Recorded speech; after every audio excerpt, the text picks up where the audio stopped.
My husband spent $10,000 on Pokemon slabs without telling me, forgot my birthday, and we're struggling financially. Am I overreacting for wanting a divorce? I just found out that my husband spent $10,000 on Pokemon slabs that he said were for Christmas and my birthday. I'm physically shaking. I had no idea he was spending that much. I assumed maybe $500 to $1,000 at most.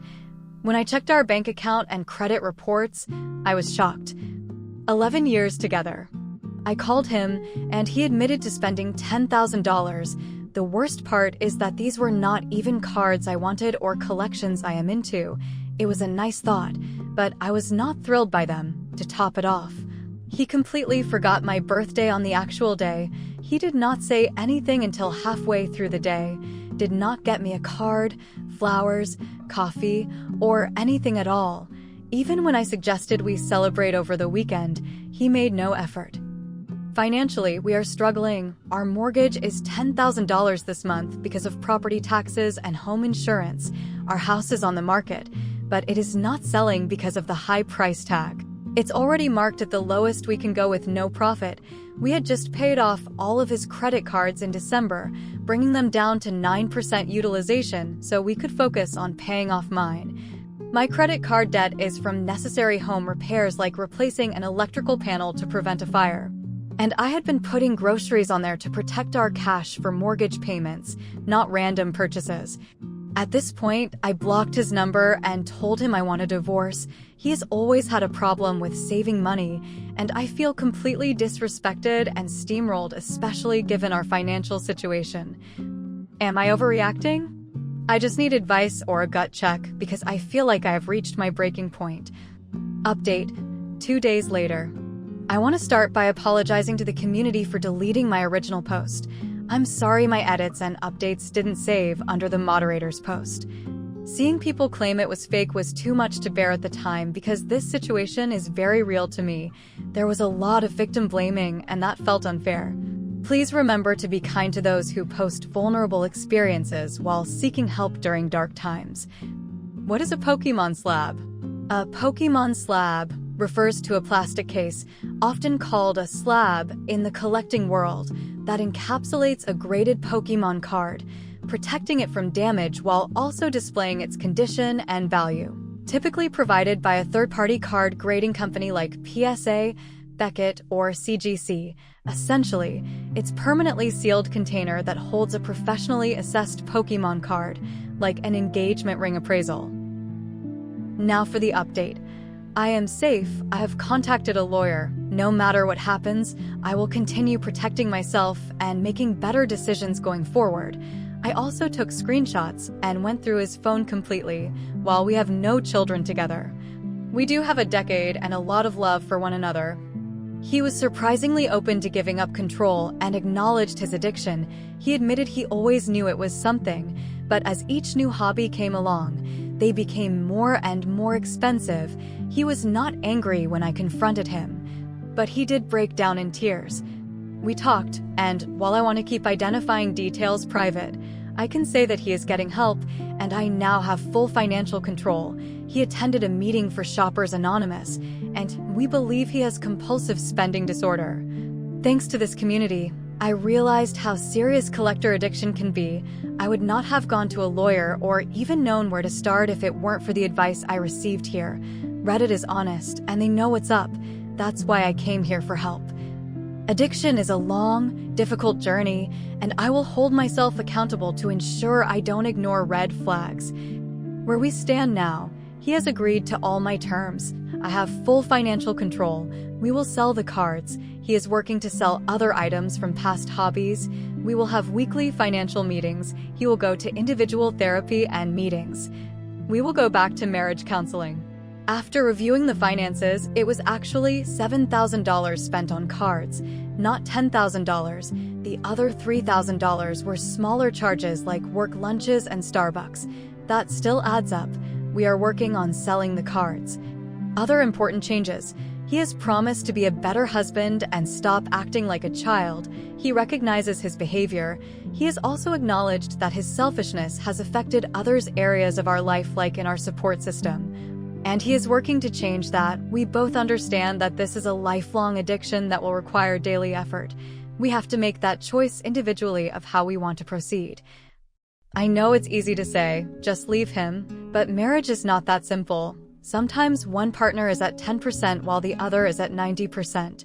Right now, he is at 10%. 2 years ago, I was the one at 10%, and he stuck by me.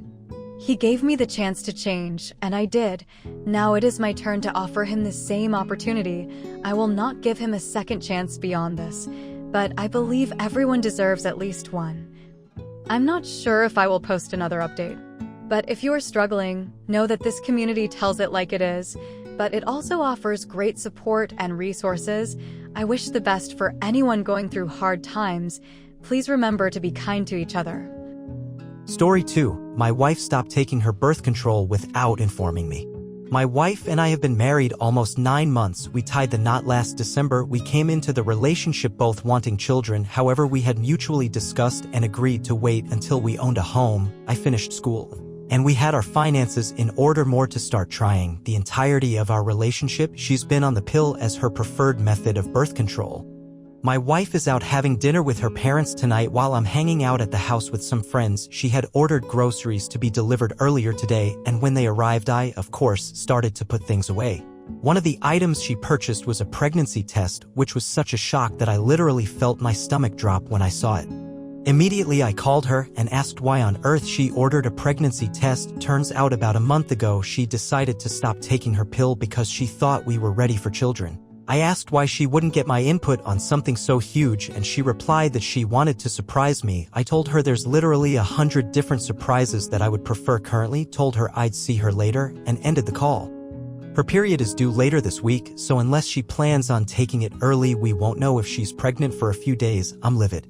We are not in the position to become parents currently. I certainly don't want to be bringing a newborn into the world during a pandemic. I don't know if it's justified considering we are married and both eventually want children. But I feel absolutely betrayed that she would make a decision like this behind my back. We had even agreed that if somehow we got pregnant while she was on the pill that we wouldn't go through with the pregnancy. I know she'll be coming home soon, and honestly I don't even want to look at her right now or know what to say. Am I right to be upset about this? What should I do? I'm currently working a full-time job while pursuing my master's. I literally do not have the time to be a suitable parent. Edit, she just texted me. I'm so sorry that you're reacting this way. You've seemed really unhappy lately, and I thought you would consider this good news. Update, I never expected the amount of replies I ended up receiving on my post, nor did I even realize the gravity of my wife's betrayal at the time of posting. I had a lot of people comment or reach out asking for an update, so here goes.